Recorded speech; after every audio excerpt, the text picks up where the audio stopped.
Hi, in this video I want to talk about an order of operations, how nothing's a coincidence, how um, if there's a line in front of you, it's generally speaking because the line was there and you happen to arrive right when the line was that big. There's obviously a reason why everything's moving around and these interactions are happening in specific circumstances. And obviously these things come from somewhere because obviously, like I mentioned, it's um, order of operations, sort of like obviously there's a past and the present. There was something that caused the present now and the future that's based on the present. There's something that's causing it based on a previous event that happened in the past leading up to where it is now. So obviously you wonder why you're always in a similar circumstance. Why am I always at the back of the line? Why do I always end up behind the person that's going too slow? Why am I always in this circumstance? Why am I always in this circumstance? And in many cases, it's because you happen to be in the circumstance based on the similar situations that are based around your existence and how you may function. Things happen in a certain way. A person's going too slow in traffic. Um, People move over to the other side, and the other side will, generally speaking, have more people if they want to avoid going behind the slow person. Or you're stuck in line because you happen to be late and there's more people in front of you because they got there earlier and you just happen to be a little later than they were.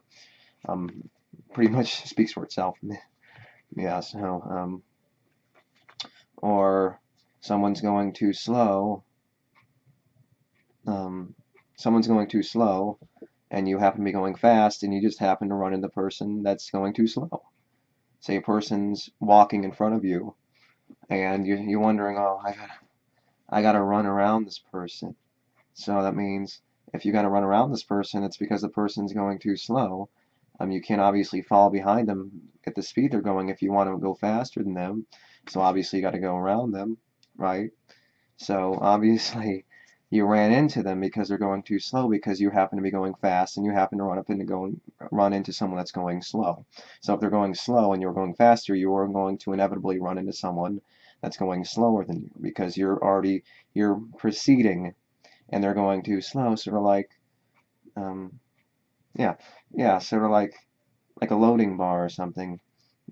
One could be going faster than the other, and the other one just happen to be going slower, and the faster one's going to happen to go beyond the slower one, and that's generally what happens. Generally, what happens. That's what happens, because that's the function of that's the function of how it works in existence.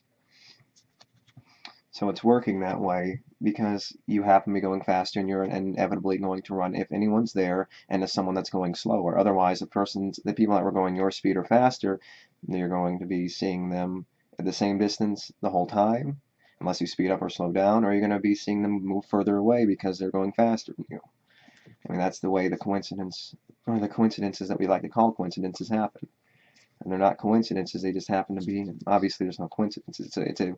It's a coined term, it's a phrase to describe um, a human circumstance, a human emotion or circumstance, or applied to living things.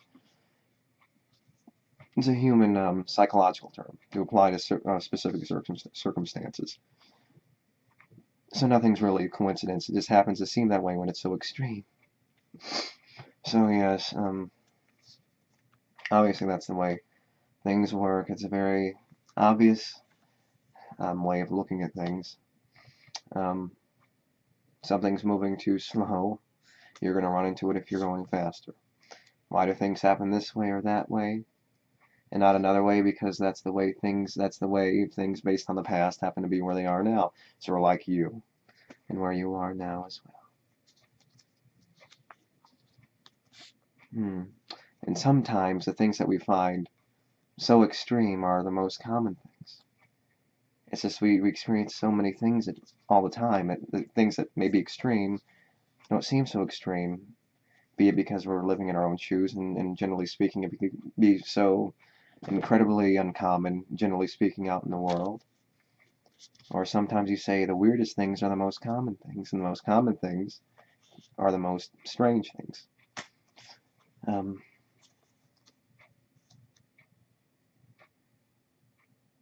you just happen to be there at the right place at the right time, even though they're happening all the time. So, yeah, I don't think there's really much to mention on this. It's something that's mentioned in all these other videos. It's basic psychology 101, pretty much. So I don't think there's much else to mention on it. So yeah. Anyway, thank you. Bye.